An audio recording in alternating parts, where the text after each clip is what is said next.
go ahead and get started. Coach Jake Schwartz, DNVR. With Jordan, what does it mean for a team, in a unit like yours, like left tackle, not only best player? I mean, it takes care of everything, right? So not only Jordan though, but you got Cash, Zai, one of the new guys, Mana, one of the new guys, some of the guys that have been in backup roles too, like Zach. They're all coming together. It's not just Jordan. I mean, Jordan's a big part of it, but everybody else is working together, and I think that's a huge thing. Brian Helm over there in Canada. Two-part question for you. Yep. What this opportunity, what does it mean for you? And also, can you talk about working with George and also Andre? Yeah. I mean, it's a dream come true for me. You know, once I didn't play a lot of ball. Little JUCO, had a cup of coffee in D1, but after that, like I got into student equipment managing at Jackson State, and I worked my tail off. And Timmy Chang, he gave me a chance, and from there, like I was his assistant. He gave me to Hal Mummy, got in with Jay Norvell, who was out at Colorado State, back with Hal, and then with Coach Prime. So I mean, this is everything I've been working for. It's a true blessing to me and my family.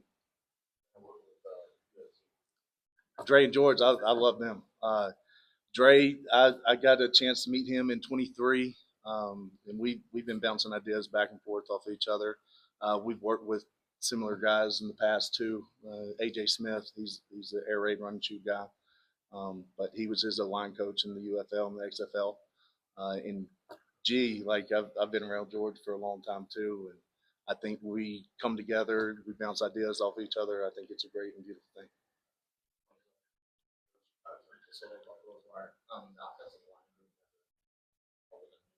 Mm-hmm.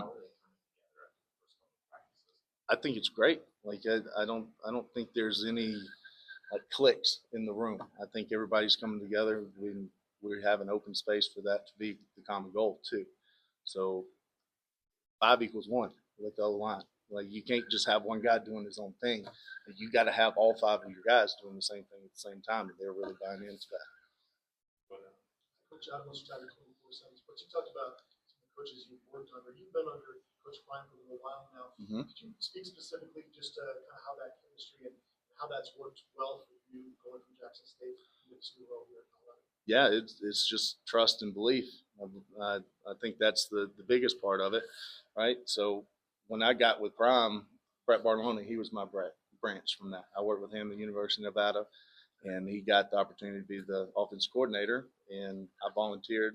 They needed somebody to help with offensive line, and I just came in and I worked. You know, I was a little starstruck a little bit. You know, took me about 2 to 3 months to actually go into the office and, you know, not walk past and say, "Oh, he's on the couch. I better keep going." You know, so I was just trying to keep my head down and just work, and then that just built trust within him to myself. And, you know, I just try to do everything that he asked me to do, and I don't bat an eye. And I think that's how it built. Nice to meet you. Just curious, reflecting on last season, just what areas in particular this offensive line? Run the ball. Like we have to run the ball. Like that's a non-negotiable. Like we had 2 of the best players in college football last year. Of course, we're going to utilize that, right? So if it's a weapon and a strength, why leave it on the table? But we have to run the ball, and the team has to depend on the offensive line this year for us to be successful like we're planning and hope to be. Mm-hmm. I'm curious, you've been rocking with Johnson like 2022 mm-hmm.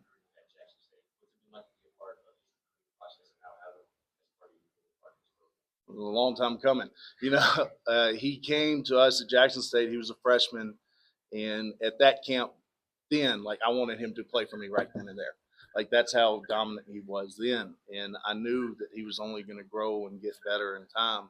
So we just kept that relationship going and build and build and build. And he's somebody I have a lot of high praise for and a lot of high hopes for.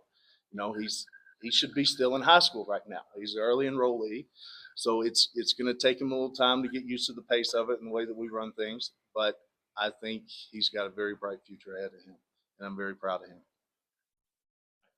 Coach Master, when you guys went out and attacked the transfer portal, based Mhm. upon last year, based upon some of the things that we talked about, Mhm.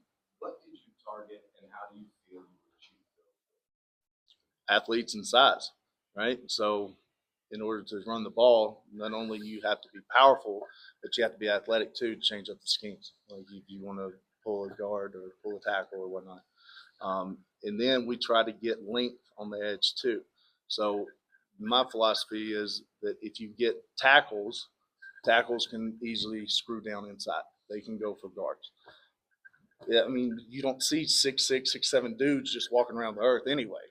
They're hard to find, much less some that are strong and fast and can bend and they're athletic too. So that's just part of the molding and development process too. And I think that we hit on that pretty good. So with the guy specifically that's inside, Mhm. you know, maybe run through those guys a little bit, Yeah. just a little synopsis, Uh, what you saw now. So Zach Chrysler, he's a transfer from Illinois.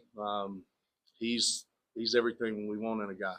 You know, he comes to work every day. He doesn't talk. He doesn't do it. He just works. He works. He's strong. I mean, he was all Big 12 or all Big 10 for 2 years. Mana Tamani. He's a hybrid guy too. He's played guard and tackle, and he's a big, powerful, athletic guy. And not only that, he's a grown man. Like he's married. He's got 2 kids, so he's got other things to go about other than just himself. Like he's looking at things in the eyes of a man. Like he's the group dad, really. Like the other day, he was talking about make sure you guys eat breakfast so you can have a better practice, like that type of deal. It's a good thing coming with them. Mm-hmm. Last one, Jake, go ahead. Coach, we saw Philip Houston got injured last year. Mhm. Do you have an update on his status? Not 100% sure on that. It probably won't be spring ball, but I think he's rehabbing very well, and he's doing pretty well too. He's starting to fill out a little bit more, so he's going to have a little bit more size, a little bit more strength. So when you got an issue with one part of your body, you got several other parts of your bodies too. So you should be able to work and strengthen those as well. Thanks, Coach. Mhm.